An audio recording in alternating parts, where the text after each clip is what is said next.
ایک آپ کو پتا ہے کہ ایک آڈیو ریکارڈنگ لیک ہوئی ہے، اس سے 3-4 دن پہلے گلگت بلتستان کے چیف جج جناب رانا شمیم صاحب نے ایک ایفیڈیوٹ دی تھی، جس پہ انہوں نے ہمارے سابق چیف جسٹس ثاقب نثار صاحب کے اوپر ایک الزام لگایا تھا۔ ہماری اسلام آباد ہائی کورٹ نے اس پہ کنٹیمپٹ آف کورٹ نوٹس بھی جاری کیا تھا، اس پہ بات ہوئی تھی۔ اور پھر کل اور یہ تھے کہ یہ ایک بات ہو گئی تھی کہ ایک طرف رانا شمیم صاحب کا کہ نواز شریف صاحب کو اور مریم صاحبہ کو سزا دیں، اور جج صاحب نے فرمایا کہ مریم کی تو بالکل سزا نہیں بنتی، تو ثاقب نثار صاحب نے کہا کہ میں ایگری کرتا ہوں۔ یہ میں بات اس لیے کر رہا ہوں کہ جب اس قسم کے فیصلے ہوتے ہیں تو پھر آٹا جو ہے وہ 35 روپے سے 75 روپے ہو جاتا ہے۔ جب اس قسم کے فیصلے ہوتے ہیں، جب جج اپنی منصفی چھوڑ دیتے ہیں اور خود پارٹی بن جاتے ہیں،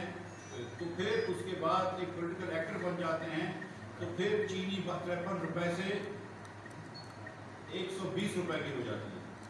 اس کے بعد انٹرسٹ آپ کو بڑھانا پڑتا ہے، شرح سود بڑھانا پڑتا ہے، جو 6.25% پہ ہم شرح سود چھوڑ کے گئے تھے، آج 8.25% ہو گئی تھی،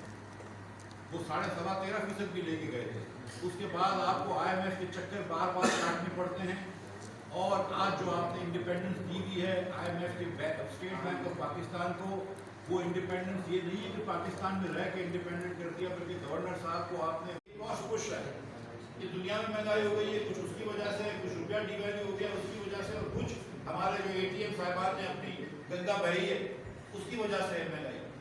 اور آپ نے بجلی کے شعبے میں آپ کی نااہلی کی وجہ سے، دنیا کی آپ مہنگی LNG لے کے آتے ہیں اس کی وجہ سے، اور آپ نے انٹرسٹ بڑھا دیا، اور آپ نے نہ صرف حکومت پاکستان میں فیصد ہے، ان کی 50% آمدنی کی، کم از کم میرے خیال سے اس سے بھی زیادہ برا حال ہے۔ لیکن میں کہتا ہوں مجھے یہ مانتا ہوں، ہوتا یہ ہے کہ ہمارے جو بھی ہماری اکنامک، جس میں ہم بھی شامل ہیں، جس میں ہماری جو اکنامک سوچ ہے وہ یہ ہے کہ پہلے امیر آدمی کو بولو کہ وہ فیکٹری لگائیں، وہ فیکٹری لگائے گا، پھر مزدور کو 20,000 روپے کی نوکری ملے گی۔ تو پہلے آپ کسی کو 100-200 کروڑ روپے کا قرض دے رہے ہیں سستے ریٹوں میں، وہ 200 کروڑ روپے کا قرض دے رہا تھا کہ وہ 20,000 روپے کی نوکری دے سکے۔ ہوتا یہ کہ جب کہ آپ گروتھ لے کے آتے ہیں تو پہلے آپ کے 1% لوگوں کی اشرافیہ کی انکم جو ہے وہ 15% سے بڑھ جاتی ہے، اور جو مہنگائی کی وجہ سے ان کی جو غریب باقی جو 99% لوگ ہیں ان کی تو ریئل انکم 5% سے کم ہوتی ہے، مگر اگر آپ ایوریج کرتے ہیں تو ایوریج اکانومی 5% سے بڑھ رہی ہے۔ یہ حساب کر رہے ہیں، ایک وقت کی بات ہے۔